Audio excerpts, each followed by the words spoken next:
Company of Makers, podcast talks, workshops.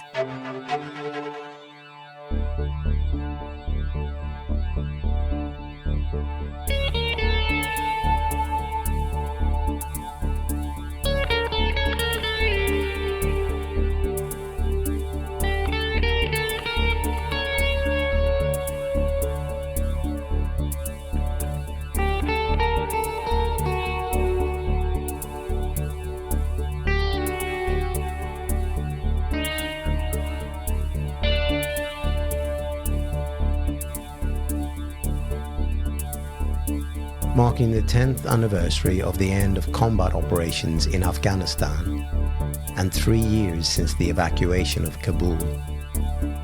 This series brings us personal accounts of those who were there. Just over 150,000 UK Armed Forces personnel served in Afghanistan. These true life experiences have been difficult to talk about. They tackle challenging issues and may be emotionally difficult to hear. If you feel you may be sensitive to this, you may prefer not to listen.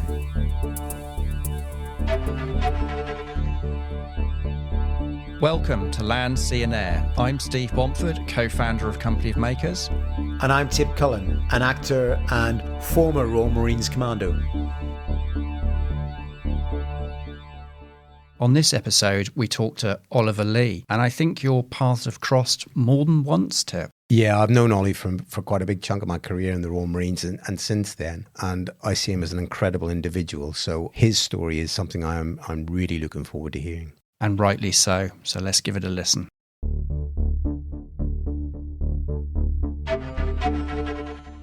Oliver, thank you so much for agreeing to come on the podcast. Steve, it's a pleasure to be here and with you, particularly at this important time of year and talking about a subject so dear to my heart. Thank you very much indeed for having me. I appreciate it. Yeah, and I think it's important to talk about these things, Oliver, as we said in our preamble before we started recording.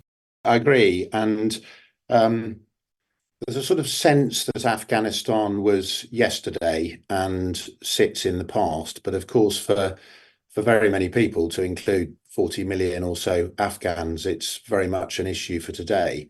And I think that also applies to those who served out there, those who contributed to the service out there. I don't think you actually had to go to Afghanistan to feel part of the endeavour. There were many people all across the world who contributed to it without ever setting foot in the country. And of course, in this Remembrance Week, that's to say nothing of the most important groups of people, which are the wounded and the bereaved. So I think it's really important that Afghanistan remains current and continues to be discussed. Absolutely. I completely agree with that. So, like all good stories, let's start at the beginning. Why the Royal Marines, Oliver? That's a really good question, actually. It's an interesting place to start. I suppose the simple answer to it is, and it's probably why I read geography and specialised in human geography at university, is that I'm fascinated by people. And I felt that the most interesting thing one could do professionally would be to have and to work towards and to carry the privilege of leading people in the most challenging circumstances. And seeking to be a Royal Marines officer in order to do that appeared, broadly speaking, to tick those boxes. I remember a rather extraordinary moment, which I'm not necessarily proud of, but it had quite an impact on me at the time. I was probably 9 or 10 years old, and I was at a primary school called Moseley Primary School in the centre of Birmingham. And the teachers made a decision that all the sports and games that we enjoyed playing in break time and at lunchtime, particularly British Bulldogs and Chain Tig, were too dangerous. And therefore they were going to be banned and could not be played any longer. Mass disappointment amongst the primary school children. And I managed to persuade the 2 senior years. I think I was in the second most senior year of the school at that point in time, to refuse to go in to school after lunch as a minor 10 and 11-year-old protest. And we kind of held our nerve for about half an hour, and the teachers got increasingly cross. And eventually, of course, the protest dissipated and people started to go in and worried about how much trouble they were going to be in and how their parents would react and so on and so forth. And as the ringmaster of this particularly unimpressive event, I got into lots of trouble. My parents were called into the school. But the very enlightened headmaster, a man called Mr. Sweet, who sadly long since died, he punished me, and rightly so. But afterwards, he said he was going to reconsider his decision associated with whether or not those games could still be played.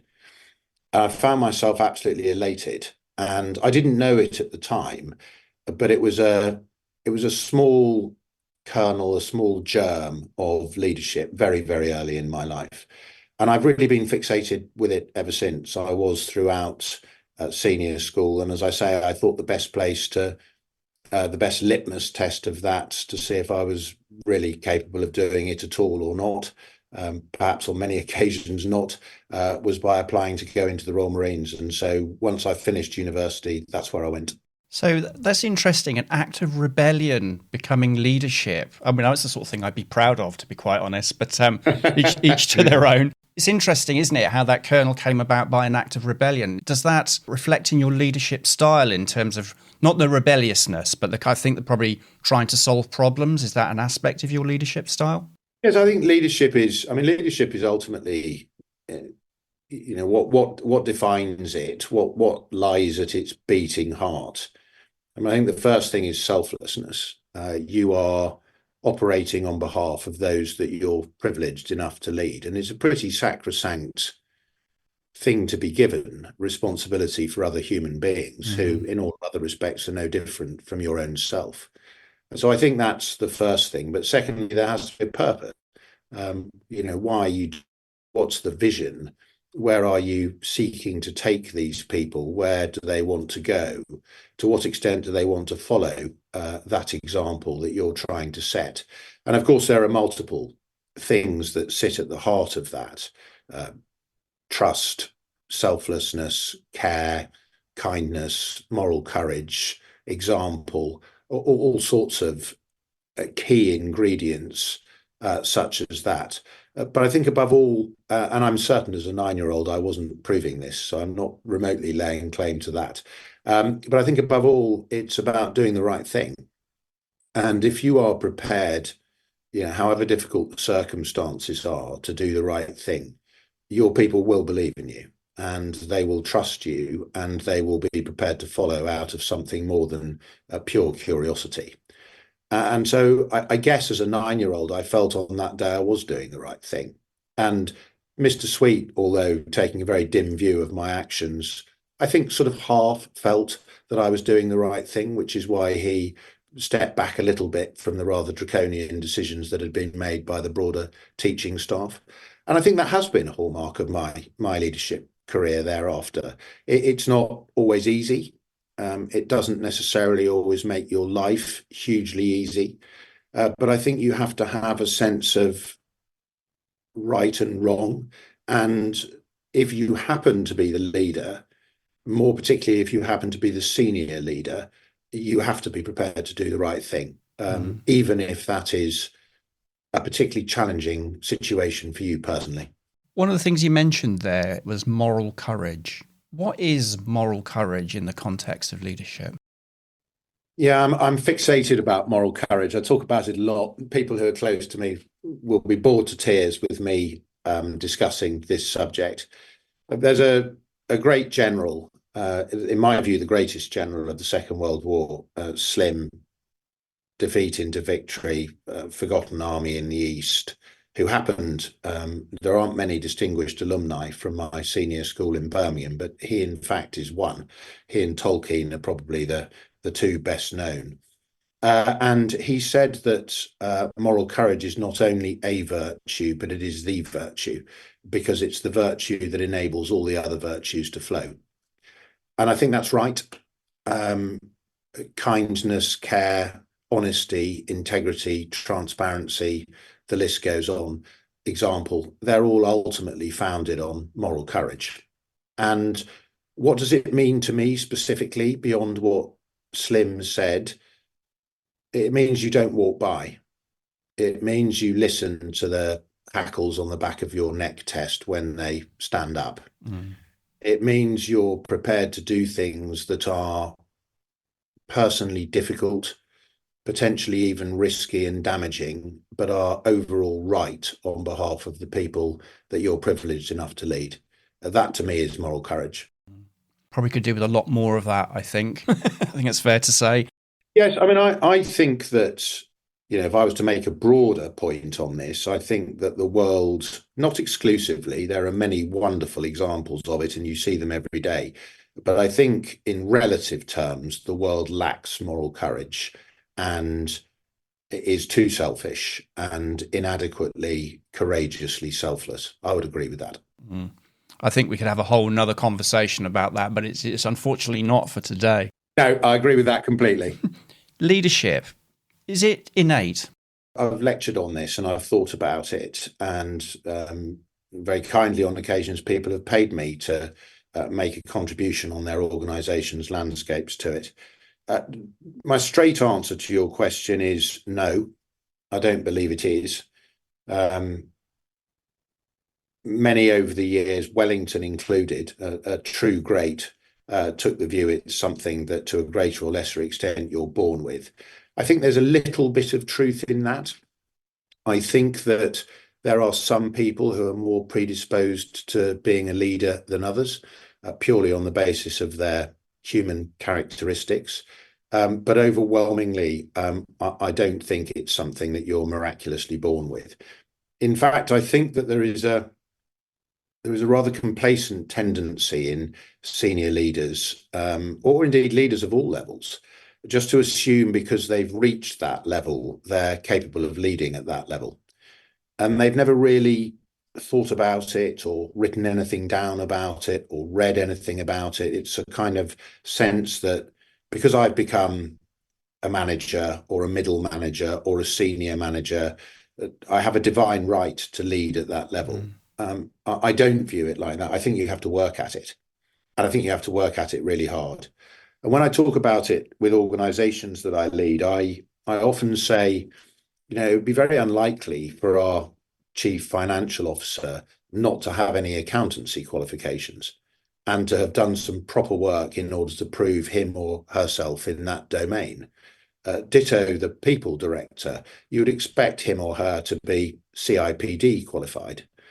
And I think the same thing applies to leadership. You need to qualify yourself. You need to take time and you need to work at it. I often characterize it a little bit like I'm mad keen on sport, so I'm sorry if I use some sporting metaphors or analogies during this discussion. But I'm not actually hugely into the high jump, the Olympic event. I've never much done it myself.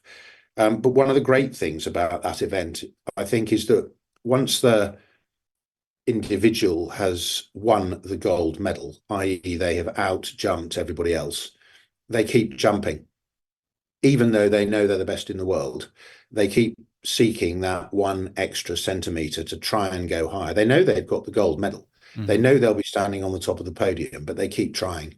And I think leadership is a little bit like that. You've got to constantly go for that extra millimetre just to push that bar up slightly higher. Why? Because you have the extraordinary responsibility of other people. Yeah. So, from human geography to the Royal Marines, let's talk about your early career. What was that like? I loved it. I felt completely in the right place. I think some would say different, and I respect that completely, but I loved training, officer training, commando training. It was a wonderful 15 months. I found it challenging, but not insurmountable, and I enormously enjoyed it. At the same time, I greatly look forward to what lay ahead. I went straight from Commando officer training to 4-2 Commando. I had an immensely happy year there as a troop commander. And then I did the classic early year Royal Marine jobs. Or I did a tour in Bosnia because it was during the Balkans conflicts, various. I did a I took a recruit troop of two, actually, of new entry Royal Marine trainees through Commando training at Lympstone. And I just had an extraordinarily happy first 2, 3, 4 years. And then an extraordinary thing happened. I was plucked from obscurity, genuine obscurity. I'm not saying that to be modest. It's entirely truthful. To be the junior member of the private office of the Chief of the Defence Staff, a wonderful man who I gave a eulogy to in Westminster Abbey just over a year ago, called Admiral Sir Michael Boyce then, but subsequently Lord Boyce. And that gave me an education. There were 4 people in his private office, of whom I was by far the most junior. And that gave me an education at a completely different level. So one minute I was, running around leading young men from Manchester, Liverpool, Glasgow, Birmingham, all over the country through commando training, and the next wearing commando type combat fatigues. And the next minute I was in a suit, completely like a fish out of water, in the Ministry of Defence in Whitehall, working for the most senior person in the armed forces, which I did very happily for 2 years. And to my great good fortune, and it wasn't to anybody else's great good fortune, and I don't mean this in any way not properly thought through, because clearly the event itself was catastrophic. But 9/11 happened during that period of time, which gave me a window into somebody very, very senior dealing with something extraordinarily challenging. And I learned so much from Mike Boyce throughout that period, and he became almost like a second father to me. Wow. So what was that like, the moment it happened? Because everybody knows where they were and what they were doing when 9/11 happened. It'd be remiss of me not to ask you that. Yeah, it's extraordinary. I mean, I always travelled with Lord Boyce, or almost always, without exception. But for various reasons, for once, I was not travelling with him. And so I was in the office in the Ministry of Defence in Whitehall. We were actually not in the main building because it was being refurbished. We'd been decanted, as it was called, to the old War Office building. And I was in that office, and he was in Italy, and I wasn't with him. And so I remember watching it live on the television. He had a television to keep him up to date with the news in his own office, and mine was a office just off the side of his through a door, a sort of supporting office. And I went into his office with some of the rest of the team, and we watched it live. And we realised, given the jobs that we were doing and the role that our boss was playing, that everything was going to change. Mm-hmm. And it did. It changed very quickly. He cancelled his plans. He came back to the UK that night. And then I watched with great interest. I must have been, what was it? I would have been in my mid-late 20s. And I watched UK PLC kick into action, of which Mike Boyce was one of the senior actors. And it was deeply impressive to behold the scale and impact of senior diplomacy at that moment, as senior people from the UK, to include Mike, were farmed out all over the world in a really, really considered way that I'd never imagined, in order to try and keep things calm. The other thing I took from it was that even prior to 9/11, not least, he was a workaholic. He was extraordinarily busy, ferociously busy. I think it would be fair to say that most days he worked from 7 o'clock in the morning till at least midnight, if not later. He'd go to a function every night, and at the end of the function, he'd open his so-called box, a bit like a ministerial box, vast pile of papers, and he'd start working. And 9/11 just added an enormous amount to that pre-existing vastly heavy burden, and he just kept going, out of duty, out of selflessness, out of care. He didn't call for the cavalry. He delegated more to people like me, which was a real privilege to receive. He didn't add to his team. He just got on with it, and I thought that was magnificent. So to answer my question, is leadership learned? I suspect a lot of learning was happening for a young Oliver then. Yes, I think leadership, I mean, I may not have answered it completely head on. I think it's far more bred than it's born, far more. You may be born with a bit more, as I say, of a predisposition to it, but overwhelmingly it's learned. And certainly over those 2 years, I learned lessons that I carry to this day and that were an extraordinary privilege to be a part of and to witness and to learn from. Absolutely. So you probably would have known this at the time, but you would obviously end up in Afghanistan at some point. Yes, so my very first, interestingly, actually, my very first foray into Afghanistan was with the Chief of Defence Staff, Lord Boyce. We went and visited relatively shortly after 9/11, just as a degree of UK and international involvement in the country was starting. So that was my first trip to Afghanistan. I remember we went to visit the Special Boat Service, and they took us on a Chinook helicopter ride around the northern mountains and caves of Afghanistan, and we were both strapped in and sitting on the ramp at the back with our sort of feet hanging over the edge, just looking down. And I remember that we both looked at each other and just thought that this country was breathtakingly beautiful. It was an extraordinary place to see.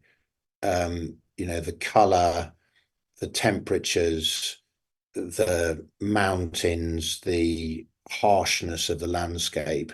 It was incredible, and that would be in late 2001, early 2002. And then really after that, for the next decade plus until I left the Royal Marines, although I did spend some time in Northern Ireland and some very challenging time in Iraq also during that period. But overwhelmingly, my career was dominated by Afghanistan. I'm really struck by how many people say what you've said, in the sense that people are in awe of the country and its beauty. It seems to have had a very profound effect on people that have been there. Yes, I mean, I've often talked about it, and I describe it as it gets under your skin and it doesn't go away. It's an immensely special place. I mean, if you look at any of the metrics, whether it's the World Bank or various different humanitarian agencies or the United Nations, Afghanistan is amongst the poorest countries in the world. Across the board, weighed against those metrics, but it's a magical place. Firstly, it is, and I sound almost schmaltzy here, and I don't mean it as such. It is breathtakingly beautiful, just to look at as a place, and the people are remarkable and beautiful themselves as well. The colours are completely technicolor, and it's built on particularly the Pashtunwali code, which is a very significant proportion of the country, particularly in the south and the east. It's built on a series of social mores that we've kind of long since forgotten.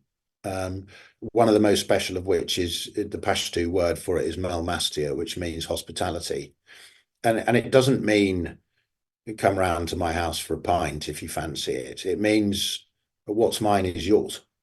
Right. You can have what I have. That is my approach to my neighbour, on occasions even to my foe. That is my approach to hospitality.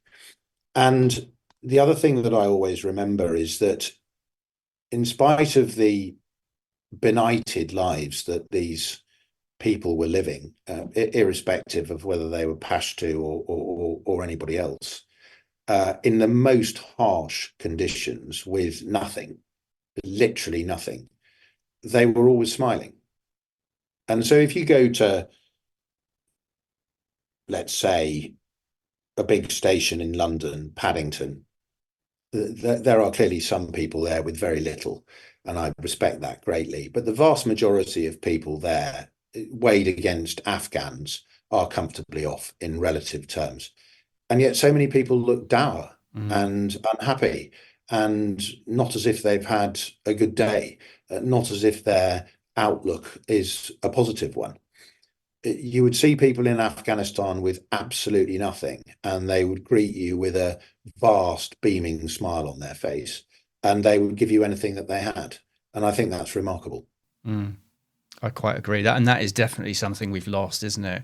So in terms of the culture of the country, do you think we spent enough time getting to grips with that and understanding the culture of Afghanistan before or during our involvement? That's an excellent question, Steve. And I guess I'm probably going to be a little bit strident here. And I think it would be fair to say, and I respect this, not everybody would agree with me. The straight answer to your question, in my personal, humble opinion, is no. I don't think we worked anywhere near hard enough to understand what Afghanistan actually was or is, and what had caused it by background to reach the position that it had reached when we went there. I think we trained and prepared. We got better over the years. I would accept that. So it's not a blanket criticism, but I think we largely trained and prepared in a way that was blind to the realities of Afghanistan. It wasn't blind to the realities of the risks associated with Afghanistan. It was quite good at equipping us for that. But it was blind in terms of the social fabric of Afghanistan. And don't forget, we weren't fighting a war. We were involved in a counterinsurgency, and at the heart of that is people. That's been understood for decades, if not centuries. And we really didn't seek properly to understand the culture adequately, in my view. In my view, there are far too many people who served there, to include at very senior levels, who had never read anything about Afghanistan at all and knew nothing about the environment within which they were either operating or leading. And I've always felt that was a serious flaw to our endeavours out there, and I will continue to feel that. I remember when I was first sent to Afghanistan, which was off the back of Staff College, which was a year-long course I completed along with my cohort in 2005-06. It finished in the summer of 2006, and I was told that my first appointment off the back of that was going to be in Afghanistan as the operations officer for the Helmand Task Force. I'd not, other than visiting it, I hadn't properly served in Afghanistan before. And I remember being very, very daunted indeed by this appointment that I'd been given. I'd done modestly well on the Staff College, and so I'd been given a really pretty challenging job to go to. And we had summer leave between the course finishing and me going to Afghanistan. And my wife and I at that point had just had our first child, and we went to Jersey for our summer holiday to stay in a Landmark Trust lighthouse for a couple of weeks. And much to my wife's chagrin, all I did was read. I took every book under the sun that I could find about Afghanistan, plus papers, plus journals, plus videos, and I just read and read and read and read and made notes and made notes and made notes. And I truly believe that that's what everybody should do. I don't think that's a particularly clever move by me. I think if you're going to go and operate somewhere so profoundly different, you need to understand it. I think secondly on this subject, you can probably hear it's a bit of a hobby horse of mine. I think through that lack of cultural full awareness and understanding, we made a series of mistakes. Well-intentioned mistakes. None of them were designed to be malign, but nonetheless they were mistakes. And the biggest one of those is we being the international community of armed forces in Afghanistan. I'm not pointing a finger at anybody specifically, not at all. I wouldn't dream of doing that. And there was extraordinary selflessness, courage, heroism woven through all of this. And I respect, celebrate, and will never forget any of that. So this doesn't undermine that point of view. But in simple terms, we participated in far too much violence, far too much violence. And overwhelmingly, with some very specific exceptions for the most irreconcilable, but overwhelmingly the violence lay in the interests of the insurgency, because it did a series of things. First, it was the insurgent's narrative. Without violence, the insurgent had nothing. Violence was its newspaper, it was its radio, it was its television program. That's how the insurgent made its point. And so by fighting it, we immediately enabled it to make its point. Secondly, the violence dissuaded good, ordinary Afghan people from taking any control over their futures, because what it persuaded them to do was to adopt a strategy of survival by anonymity. Because as the pendulum of violent ascendancy swang, they didn't want to be seen to have sided with one party or another. And of course, the prize in an insurgency is for the people to become the counterinsurgents. And with all that violence going on, they were never going to do so. Thirdly, the violence slowed everything down. It slowed reconstruction, it slowed development, it slowed the ability to build anything. And of course, that was entirely in the interests of the insurgency, which had endless time. Whereas Western forces deployed in Afghanistan had very little time, because they were answering to impatient politicians who wanted to see progress. And fourthly and finally, very sadly, in Afghanistan, the price of life is relatively cheap. But the nations from overseas that were serving there, that price of life is perceived to be far, far higher. And so the constant media reporting of another casualty or another fatality or another bereaved person was extremely damaging to confidence in the campaign in the countries that were contributing to it. So I felt, for all sorts of reasons, the trick, and I should add a final point. I mentioned Mel Mastir earlier, which is the Pashto word for hospitality. There's another Pashto more, which is Badal, B-A-D-A-L, which is revenge. And that doesn't mean you and I have a fight outside a pub one night and we sort it out the following night. What that means is 50 or 100 years later, it gets resolved, because it becomes a blood feud.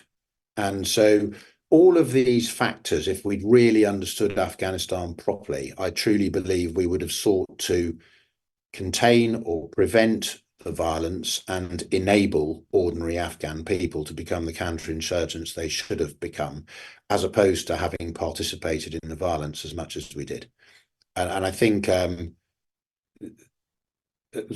is a very major Achilles heel of the campaign. People often say that the campaign was undermined by the fact that it was strategically ill-conceived. There was never a proper strategy for it. The command and control arrangements were never really properly ironed out.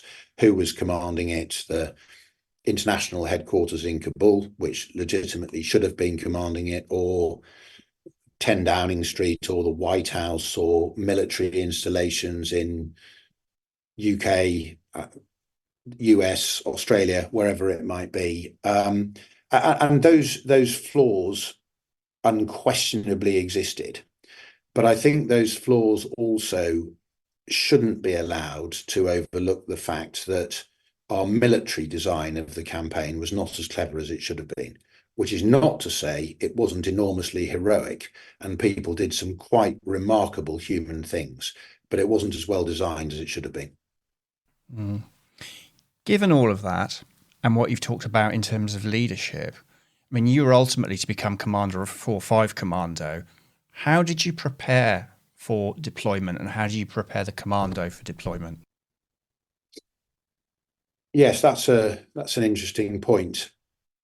I mean, by that time, I'd spent a lot of time in Afghanistan. I'd also spent a lot of time working on Afghanistan whilst back in the UK, to include in the private office of defence ministers, which I'd been sent to off the back of my previous Afghan experience, and I'd read a lot about it. I'd lectured on it, I'd advised on it, and I'd thought about it really carefully. I mean, I think some people would say I almost became fixated with it, and there's probably some truth in that. I wouldn't necessarily argue against that. But by the time I got to 4-5 Commando, which I took over in August 2009, and I knew that in the early part of 2011 we were going back to Afghanistan. I took over just as 4-5 Commando had got back from its previous Afghanistan tour, which was a Sangin tour. And as I arrived, it was just returning from post-operational tour leave and reconfiguring itself essentially as a unit. And Sangin, which is probably the most difficult part of Helmand to soldier in, and I have incredible admiration and respect for what 4-5 Commando did on that tour, had damaged the Commando group, not just 4-5, but those who went with it as well in support and to help very significantly indeed. 12 men were dead, 80 men were wounded, many life-changingly so. And that's what I inherited. And I also had a very, very clear picture in my head by this point in time of how I wanted us to approach the 2011 tour that lay ahead, which is very much along the lines that I've just described to you. Less violence, more cultural engagement, more engagement with the people, placing the people genuinely as the prize. You know, I said before we left, it's about Afghans before it's about anybody else, ourselves included. And I wrote that too in our operational design. But I had to work out. So that was the vision. The trick though was, how was I actually going to make that happen? And I didn't really know, to be perfectly honest with you. I knew what I wanted to achieve with considerable conviction. I just wasn't quite sure how. And then a few things happened that mainly were done by others. I did one thing that if I had my time over again, I would have done 10 times over. I'd long taken a view that what's called military planning groups, in the case of a commando unit, a commando planning group, CPG as it was called, a very, very narrow group of people, tiny group of senior people who would go through a military planning process, and they would come up out of that with the plan. And probably in the context of the Afghanistan tour, I had 12 or 1,300 people under my command, and that plan would be produced by about half a dozen, all male, all quite senior, all with broadly similar backgrounds, and then the plan would be imposed from on high. And I just did not feel that would work, because what I was trying to do was to persuade young, hard-charging Royal Marines whose last experience of Afghanistan was Sangin to operate in an extremely different way. And I thought that the only way to achieve that was if they all played a part in the production of the plan. That's the one thing I'm proud of myself for doing. So within some reasonably clear parameters laid out by me, I delegated the production of the plan to the entirety of the unit. And every bite-sized chunk bit of the unit had an element of the plan to come up with, dealing with the insurgency, dealing with Afghan people, how to cope with the heat because it was a summer tour. The list goes on. There were about 30 elements to it. And every so often we came back together. There was a great big hangar called after a wonderful man called Neil Bewley, who was sadly killed on the streets of Northern Ireland serving with 4-5 Commando, called Bewley Hall, which could contain the entire unit. And every week or two we all came back together and we started to build this plan together. And I firmly believe that the fact that everybody was involved in it meant that everybody felt that they had a responsibility to protect it when we got there.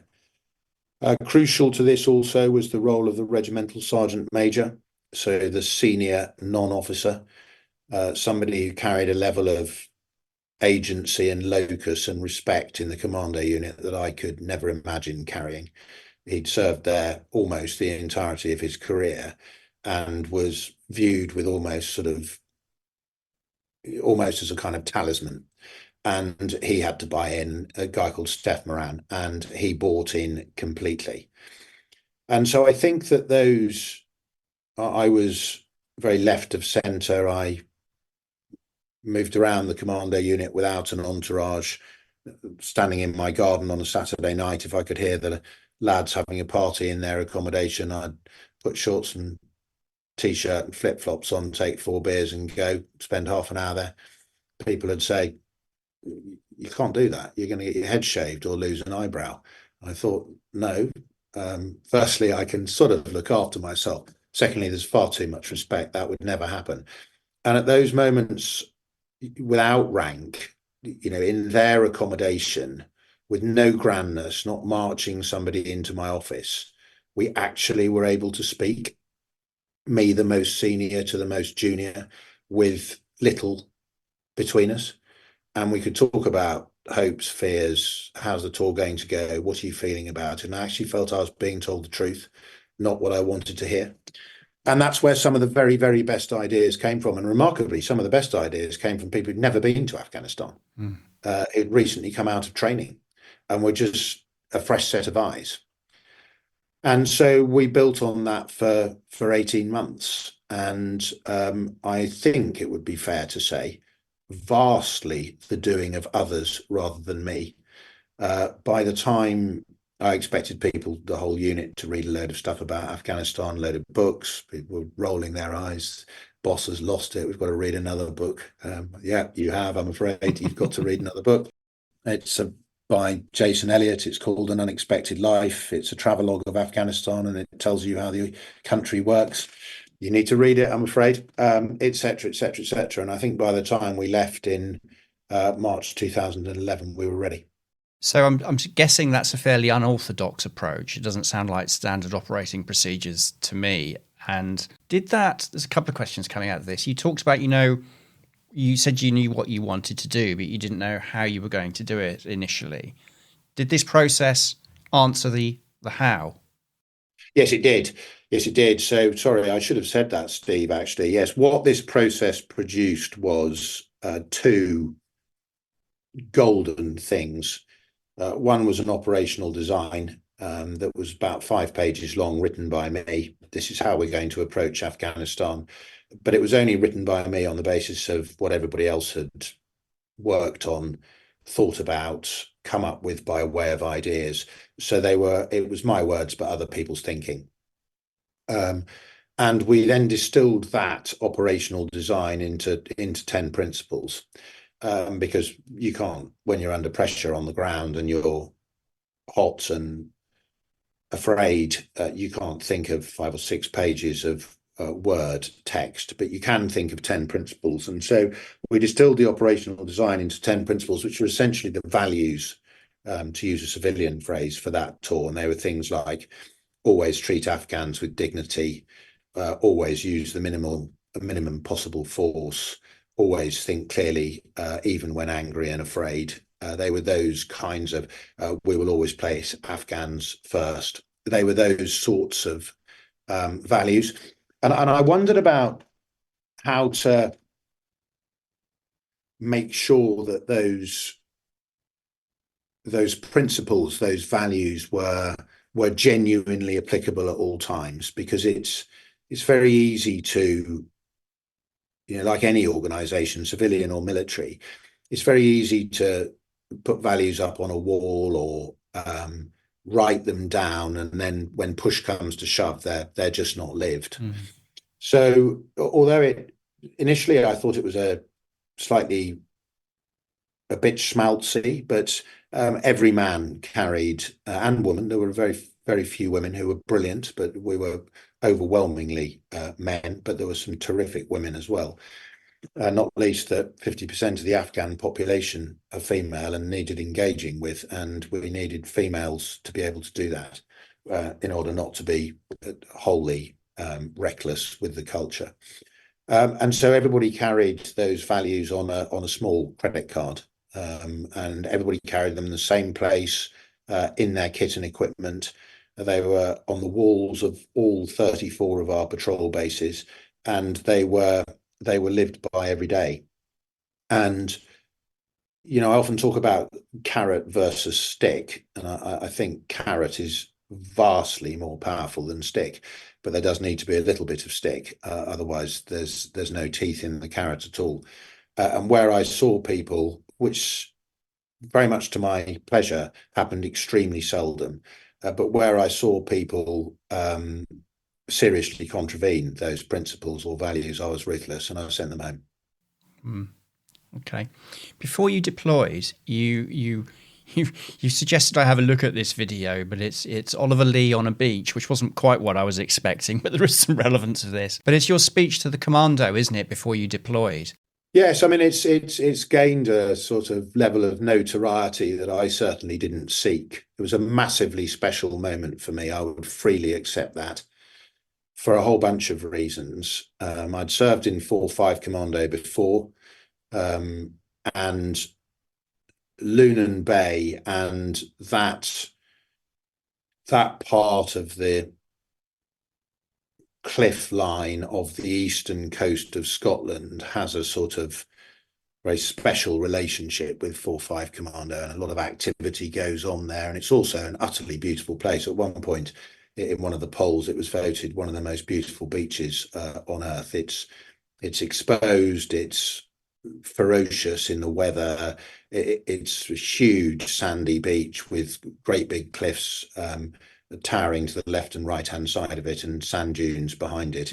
It's an utterly beautiful place. And the way I ran physical training as the commanding officer was that I'd participate in bits and bobs in various different ways during the week, but I would always run it myself on a Friday morning.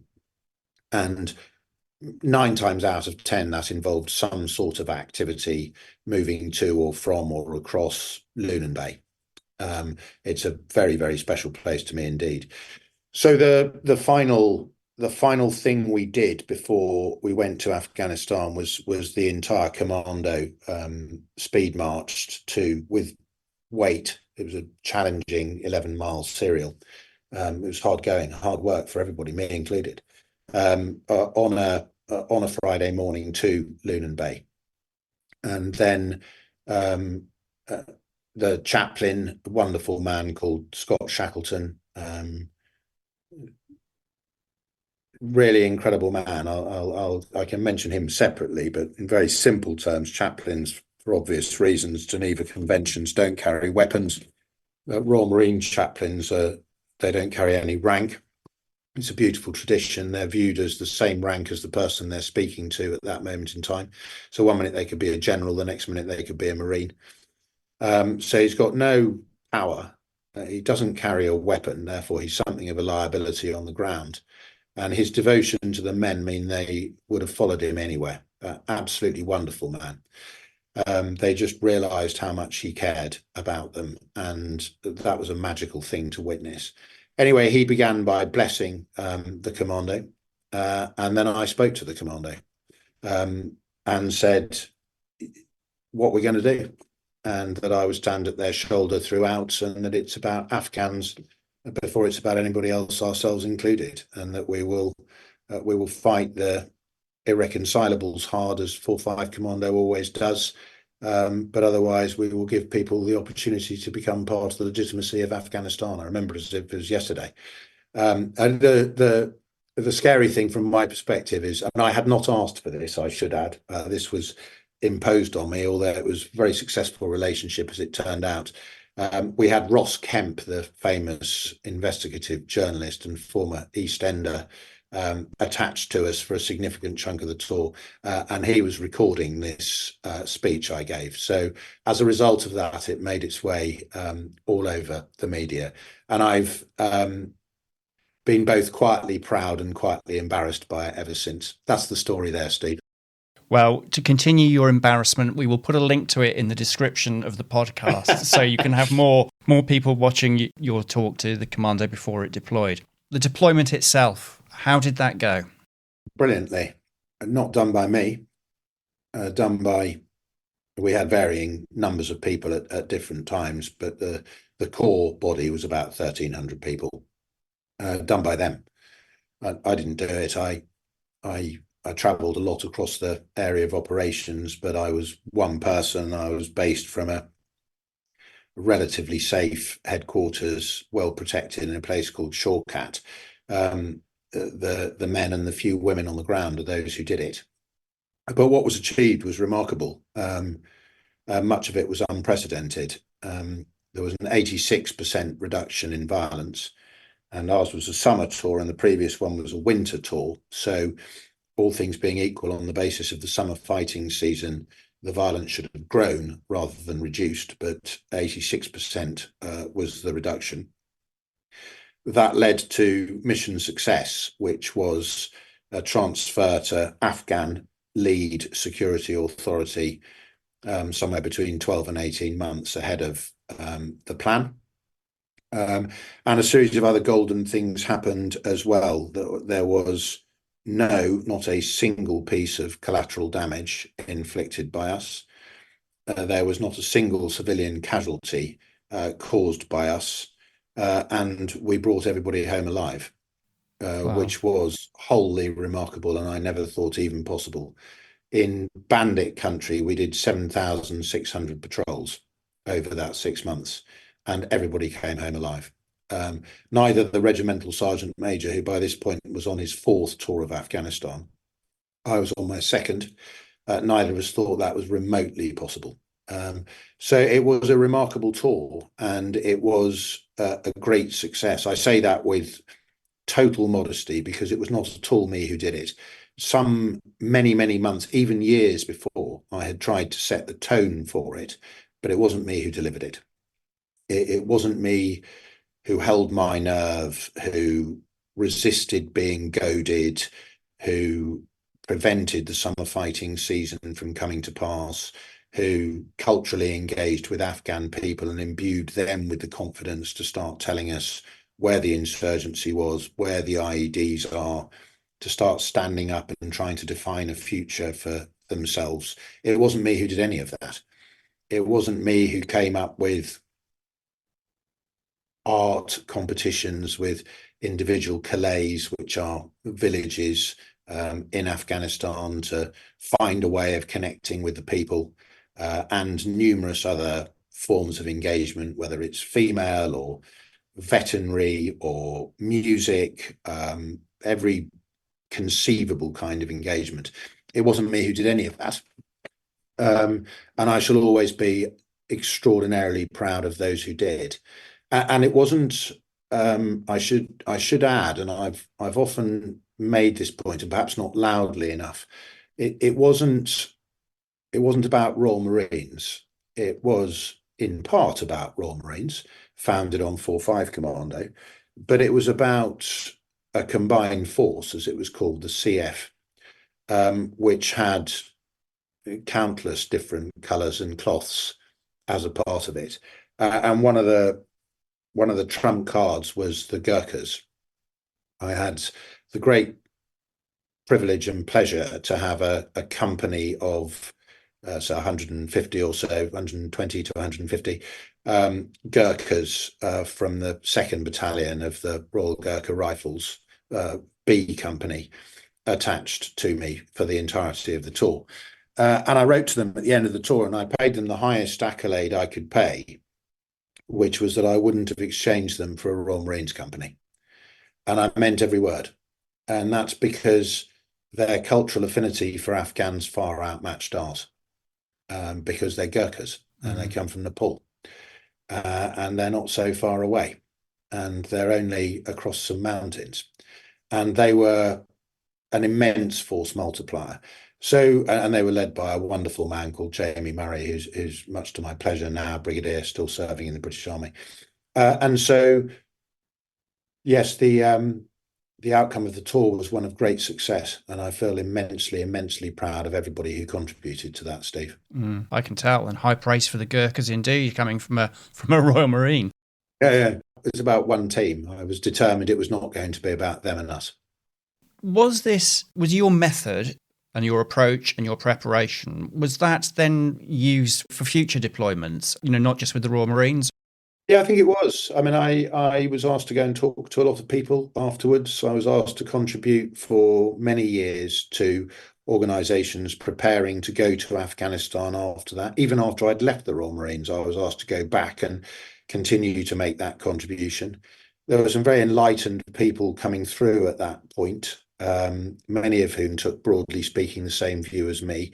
You didn't have to be a rocket scientist to work out what I'd worked out. I mean, I thought it was glaringly obvious. And one of the tours shortly after ours was led by an excellent brigadier. I think he actually retired as a general, but an excellent brigadier at the time called Bob Bruce, a Scotsman. And he asked me to play quite a part in their pre-deployment training. So I think by this point in time, not only with me, but the penny was starting to drop. Absolutely. Do you think it was too late? I personally think it was, sadly. I think, is that right? Probably that's right. I think it probably was a bit late, because what had happened by this point in time, I don't think it was too late. The reason I'm hesitating, Steve, so I'm not being terribly articulate, I don't think it was too late to persuade Afghans that legitimately they could play a part in defining their futures, and that was the real ace of spades versus the insurgency. Because I think over that deployment, we proved that. But it was too late for political will. Mm-hmm.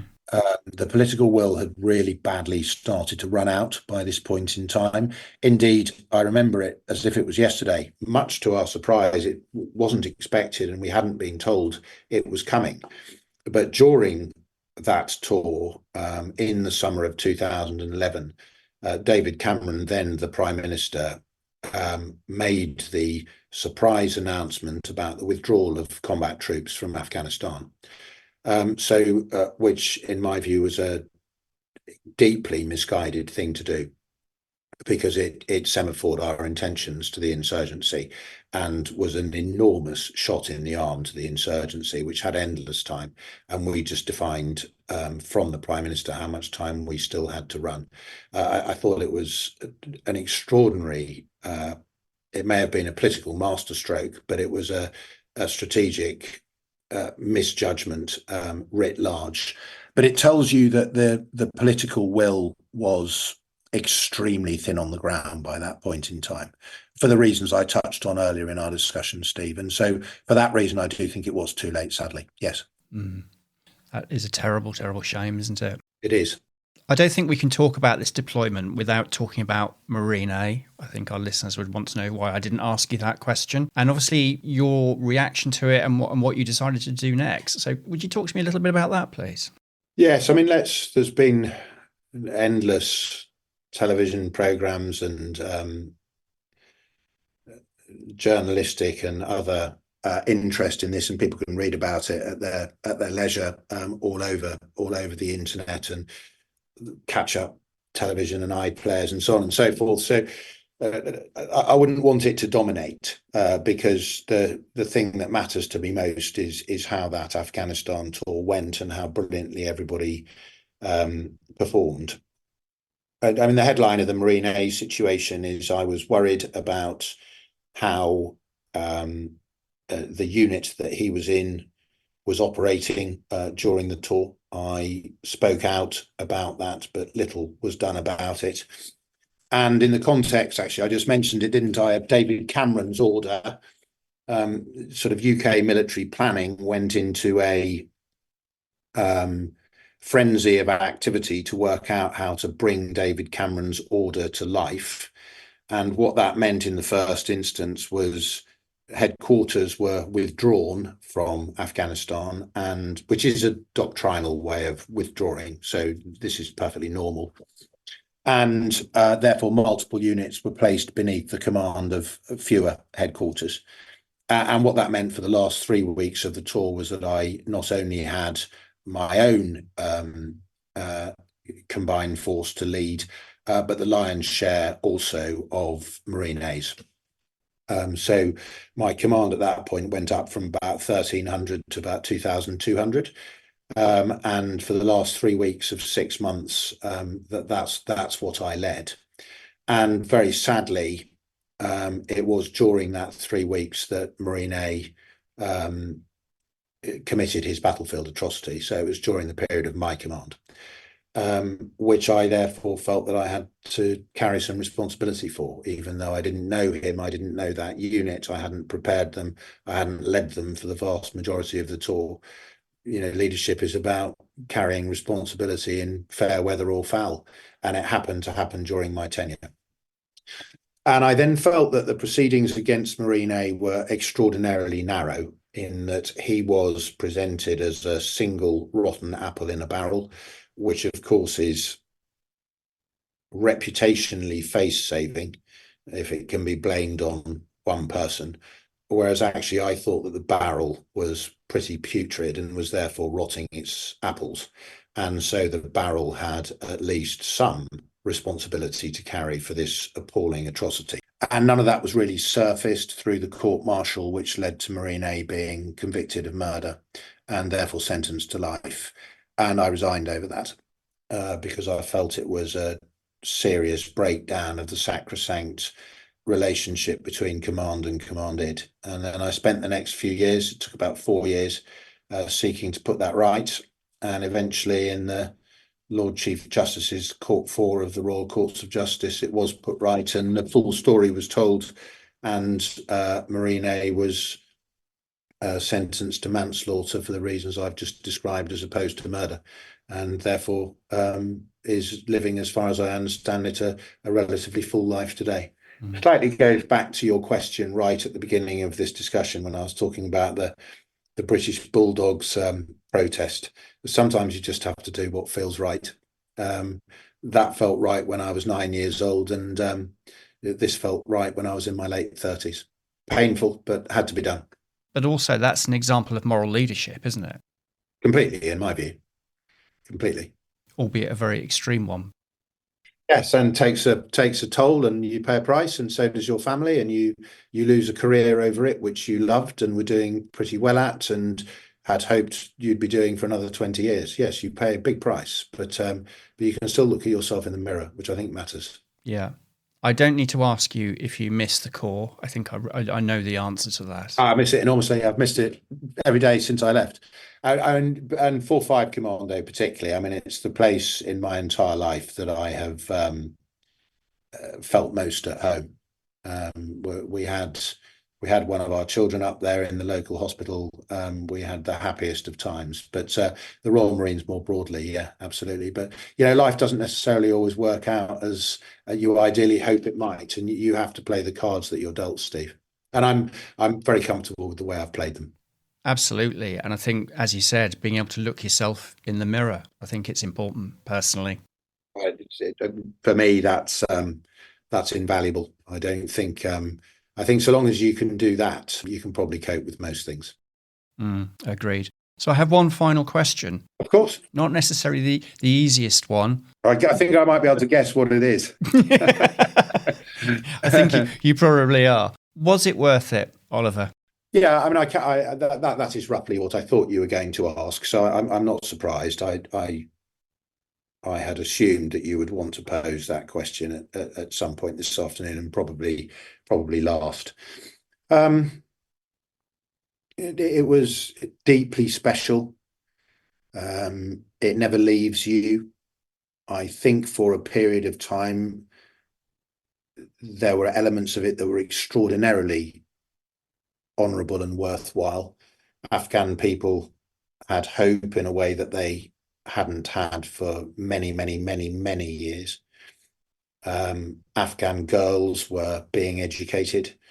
Afghan crops were flourishing. Afghan animals were being vaccinated in a way that they hadn't had access to before. Afghan legitimacy was taking root. Great district governor in Nadali, where I was, called Habibullah Khan, prime example of that. Good, decent, moral, incorrupt man who placed the interests of his district first. And so all of that was enormously worthwhile, and therefore was worth it. Looking at where we are now, with retrospect, was it worth it? I think not, sadly. I think not. And I say that with real personal sadness. But Afghanistan is in simple terms. I mean, the experts can point to specific points of difference, but in simple terms, it's no better off now than when we started. And that is a tragedy. I think it is shameful what happened, which is in simple terms that if you use a house as a metaphor, we built an extraordinarily expensive house over a period of well over a decade. And then we refused to pay in relative terms, infinitesimally small upkeep bill on that house. And we just walked away from it and allowed it to fall down. Which I think very sadly means now with retrospect, although it felt very worth it at the time, that it was not worth it. And I think that political decision making, both in the US and the UK, was absolutely shameful. And I will always disapprove of it very heavily. Mm. I did say that was the final question, but I'm going to ask you another question. Please. Do you want to go back? Would you like to visit Afghanistan again? Yeah, and I fully intend to. When the opportunity arises, I would love to. And there are various bereaved families that I remain in very close touch with. In fact, I wrote to one on the anniversary of their son's death a week or 10 days ago, or so ago, as I do every year, and others too, who would like to go with me. And when the opportunity arises, I will definitely do so. And both of my sons would give their eye teeth to go. So we will go at some point. I think you need to take Ross Kemp with you to film it. Yeah, absolutely. I think that'd be a fascinating thing to see, especially considering who you might be taking with you as well, both family and those that have lost people. Yeah, absolutely. No, well, let's fingers crossed that opportunity will arise at some point and can be done safely. Mm. Do let me know. I will absolutely, Steve. Oliver, that just leaves me to say thank you ever so much for this. I really, really do appreciate your time, and it's been a great insight. Thank you. Well, thank you very much indeed for having me. I as you know, a great friend of mine drew you to my attention and asked if I'd be prepared to do this, and it's been a pleasure to do so. Thank you for having me. Thank you.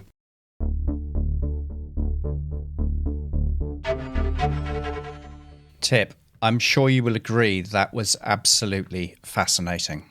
Yeah, it's so great to hear Molly again, and I'm so glad that he came and told us his story, which I sort of knew about, but to hear his words, he's so articulate, he's so truthful, he's just what a leader is.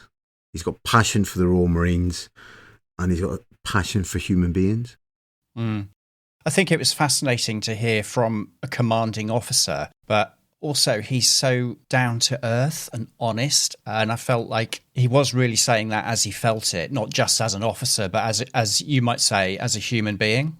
Yeah, we are very, very privileged, I think, in the Royal Marines to have the quality of senior leadership that we've got coming through nowadays. I mean, obviously I'm out of it, but the people that I work with as young officers, I think he's the model, or that type of model from, previous, extremely good senior officers.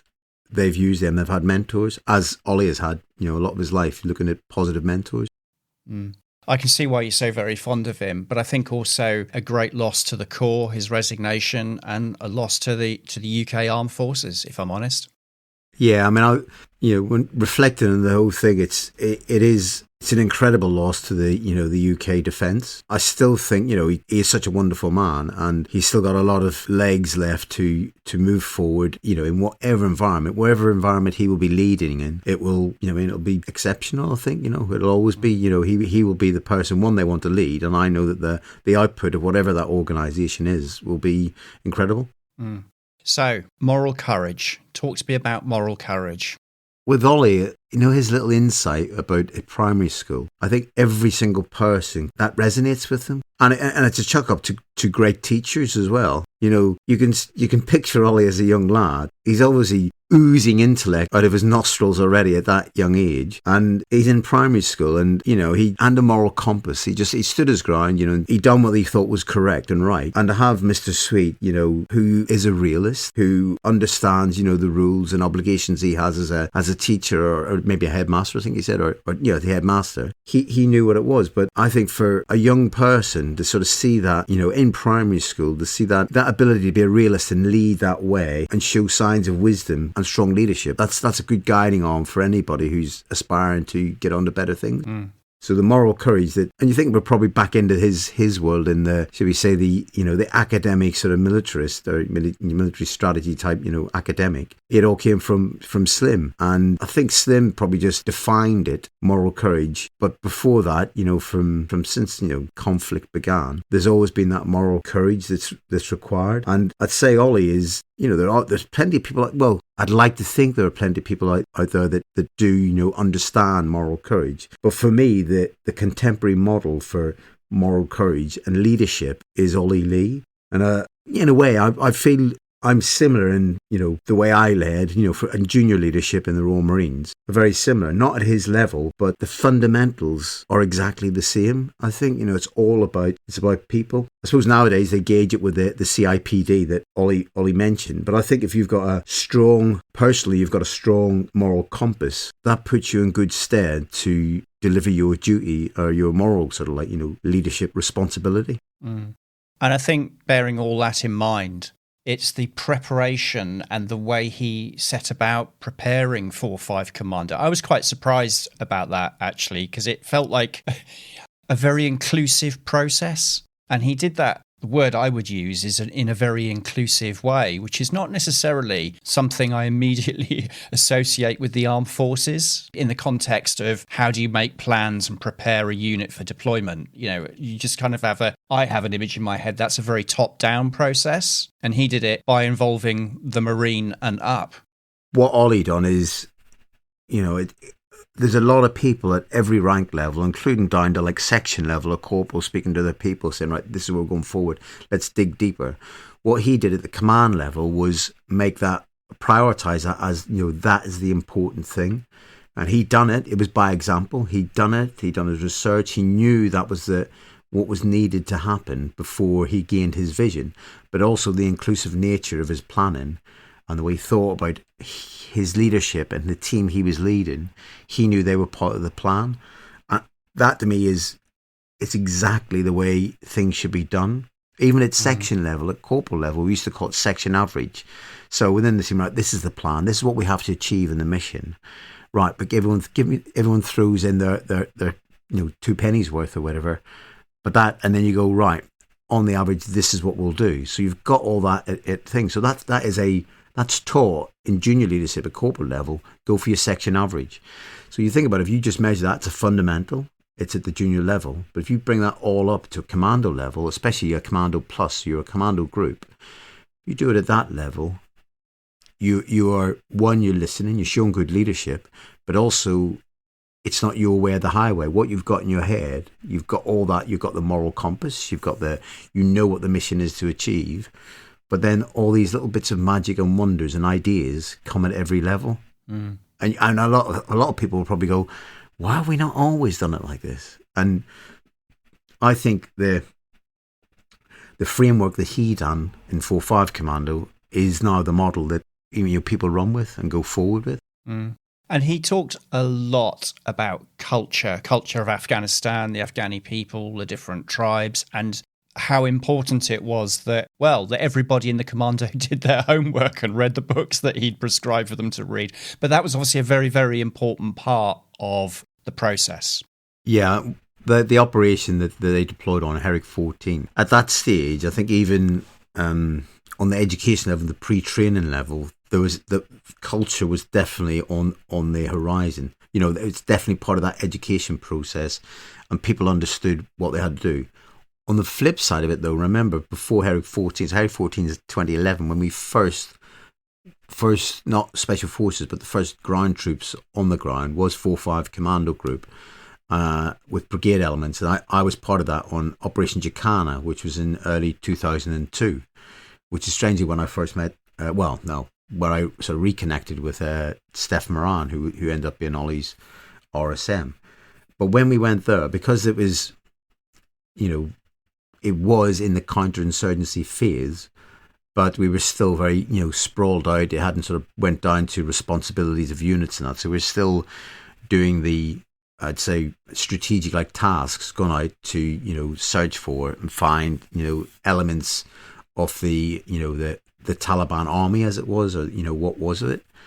And during that period, it wasn't very kinetic as such, battle rhythm wise and that, but it was, so we did have to reach out, and I was a team commander in the brigade patrol troop at that time, and we had, remember it was fastball, cultural understanding. That stage wasn't much. We were sort of reading on the hoof as we deployed, and as we moved on the ground, and I was involved with loads of shures, speaking to people, understanding, and with our interpreters that we had at the time, that was all a big part of it, and I think that the elements that were deployed at that time, a lot of us had just flipped out of being in Kosovo, which again was counterinsurgency, and we sort of knew, we had to communicate with the people. You know what I mean?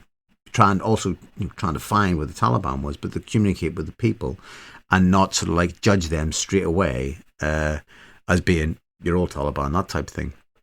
And I learned a hell of a lot during that tour in Jacana. But with that, Jacana moved on, it evolved, and then when Herrick went, I think it was 2006 when Herrick happened, or the kinetic battle started. It was a different place. It was and things were very different. And I do believe if the bigger sort of UK defence had more cultural understandings at that point, and it's hindsight's a wonderful thing, isn't it? Completely, but it may have been different. But we can only, that's something we have to learn from.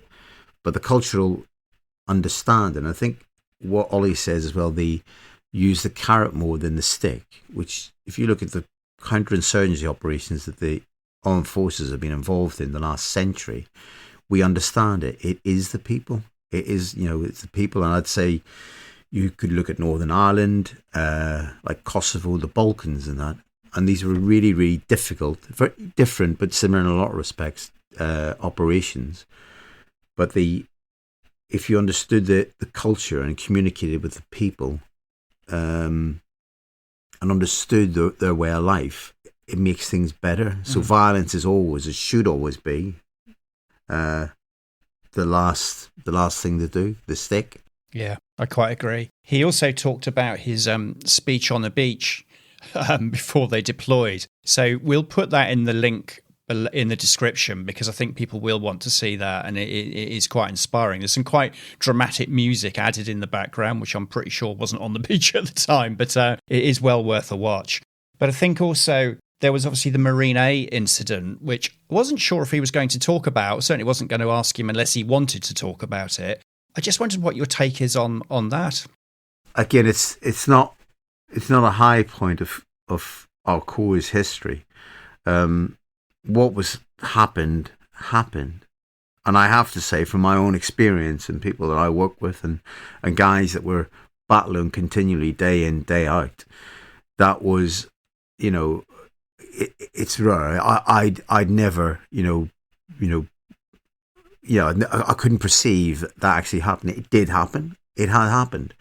The management afterwards at a different level, again, you could even see it. There was a bit of a them and us. There was the populist, veteran community, and massive support, purely, for somebody who's been involved in quite an attritional campaign they felt persecuted. But it's that moral compass and moral component that I personally would have. You would do things completely different, and I would. And as I was operating at the time, that wouldn't have happened. So we knew, or people that have operated knew it was wrong. and it just had been managed far better. The higher level, the unit level stuff, that is something that really people have to look back on and research what went wrong and find the truth in it. I'm not a politician. All I am is a bootneck, and just see, like, you know, why things got to that stage, or what happened.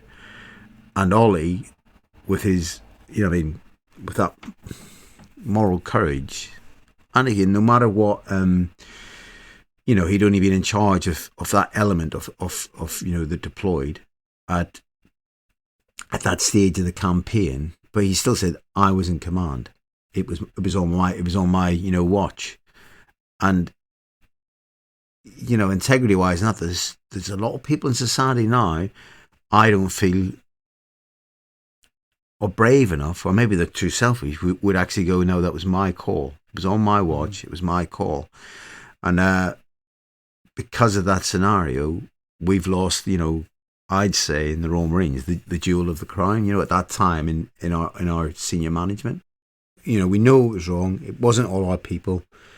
And him taking, you know, responsibility, but he was a leader and he was in charge of those people. So him accepting that and taking the choices that he done, what Al done was so wrong. You know what I mean? Even just the approach, just that patrol, you know, it's just, I can't, but I don't, that's not for me to judge, because I wasn't there, you know what I mean? But I'm just saying, fundamentally, what he done was wrong. And what Ollie done, I think is honourable. And my moral component, I don't know if I'd be brave enough to do what he done, but he done what he felt was the right thing.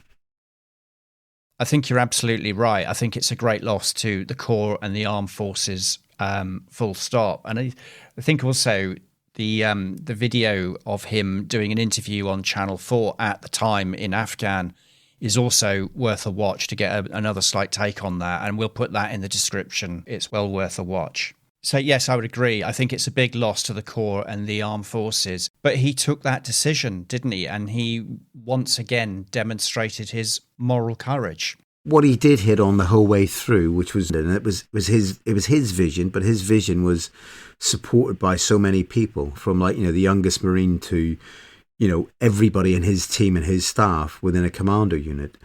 And like the regimental sergeant major, if you've got an RSM who's worth his salt, he's the custodian of the regimental values, but also the voice of all of those people in it, you know, because in the management sort of cycle, you've got, like, you know, you'll have young officers, you have the company commanders, and move it up through the staff, you know, within the commander unit. But they can completely, they could run the shop without listening to a single person. But they're, you know, the ailments, the joys, the highs and lows from all those ranks in a commander unit, that's the RSM. He's the finger on the pulse. He's the commanding officer's right-hand man, who just sort of, like, he looks at.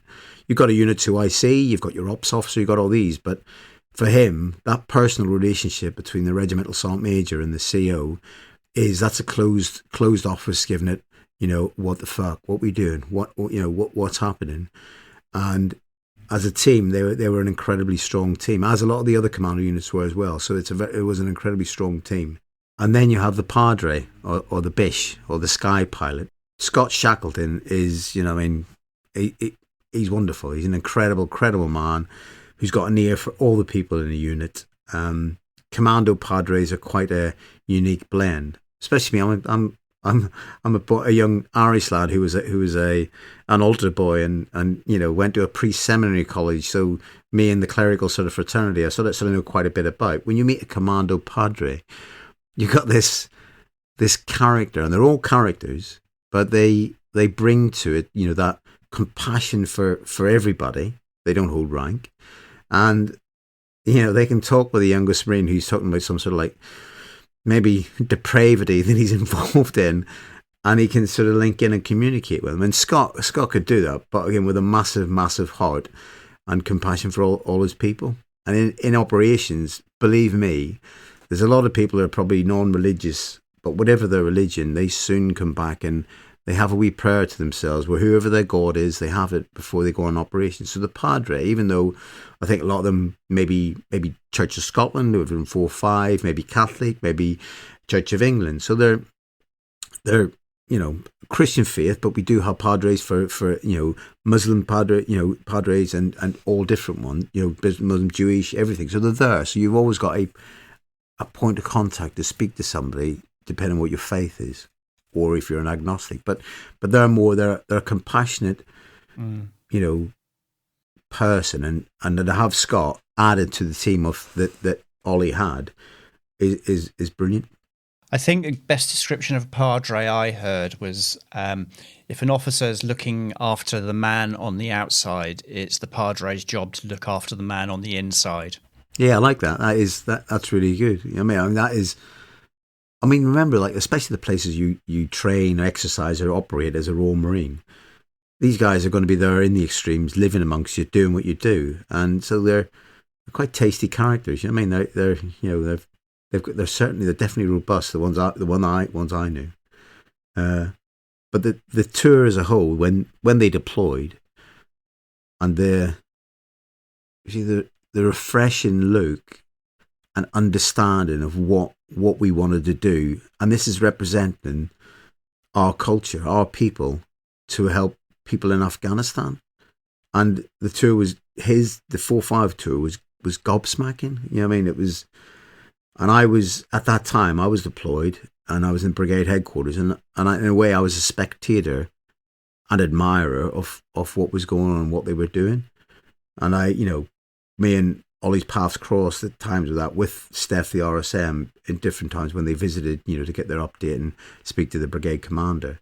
And it was always a joy to see and see them. And they were always buzzing. You think their work ethos, it was, they were continued. They would never had their finger off the pulse for the duration of that tour, and that's a pretty intense period. There's no doubt about the intentions of everybody that was deployed there to do the right thing within the mission parameters, and I think there was a lot of probably challenges from on high about what the mission, without wanting to get into the political discussion. I think that made the whole operation a very complicated environment in which to operate, I think. Ollie, he talked about it, is that political decision to end ground operations. Me personally, but I know a lot of my peers, we knew that, sadly, Afghanistan was a long game. We had to be there. We had to move on. For us to influence, to give people opportunity and have a positive look forward, we were in there for the long game, so that the Afghan culture, the system, the political system, the defence system had matured enough to own itself and run with it. So when we decided that we're going to, stop our involvement, that is, even at the time, I was quite, that doesn't seem right to me. It doesn't feel right. And Ollie knew that straight away. And then that snowball started then. And then when the final sort of withdrawal, mainly by the Americans, then that became an avalanche. And that is it's probably, apart from losing my friends in operations, it's probably one of the saddest moments of my life, is when we've seen that evacuation from Kabul. Yeah, and no wonder there is so much soul searching within the community about Afghanistan. Yeah, and it's also for my colleagues and general veterans, their well-being, and how if they're having struggles in life at the minute, that didn't help at all. It compounded so many things. Do you have any final thoughts on Ollie's discussion and what he talked about? My final thoughts really just are that our society needs Oliver Lee. In fact, our society needs quite a few Oliver Lees to make it a better place. I agree.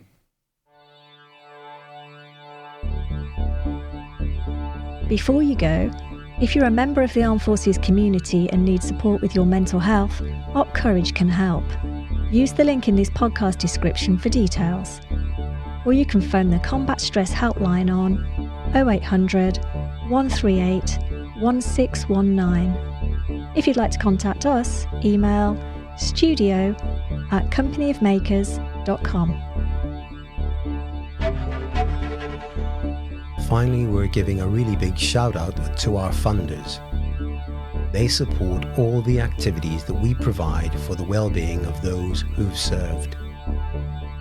The Royal Navy and Royal Marines Charity, Greenwich Hospital, Arts Council England, and the Armed Forces Covenant Fund Trust. Thank you. This podcast was produced by Rachel Owen, hosted by Tip Cullen and me, recorded and edited by yours truly. Company of Makers, podcast talks, workshops.